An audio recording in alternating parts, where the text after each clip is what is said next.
No, ko sem gledal proti vzhodu in ko je sonce zahajalo, se je zahodna stena Napurne tako rdeče obarvala in sem se spomnil Slavca in vseh njegovih dogodivščin, ki jih je preplezal.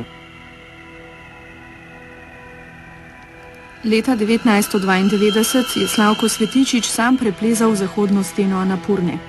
Vihar mu je preprečil, da bi stopil na vrh, v bazo pa se je vrnil po dramatičnem sestopu tako pozno, da tam ni bilo nikogar več. Mislili so, da je Slavcu Viharju izgubil življenje in so odšli v dolino. Za čuda je šel ta izjemni podvig v pozabo, ne da bi vzbujal pozornost širše alpinistične javnosti.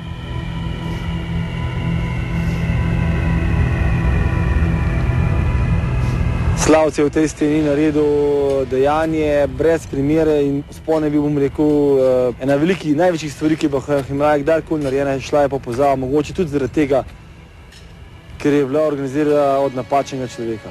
Slavca sem še posebej pred tem vzponom zelo dobro študiral, imel sem njegov dnevnik, dober mesec pa pol, v bistvu vso njegovo pot zadnjih let, kar je delal, in njegov pristop do stene. Jaz sem izlezel zahodno steno Napurne, pa bil prvi, ki je soliral Harlina v Aigerju, pa Laminitoa v Žorasih, pa njegov nesrečen padec v južni steni Napurne na koncu je končal v zahodni steni Gaša Bruma. Zato, ker je hotel doseči nekaj, kar vprašanje, če je bilo kdaj res. Bil je človek, ki je bil vsaj v način zelo podoben meni, sicer v tem, da kar je bil v stanju zlet v splezališču, to je bil v stanju presolirati v visokih hribih. In zato bi bil njegov pristop do hribov zelo pomemben.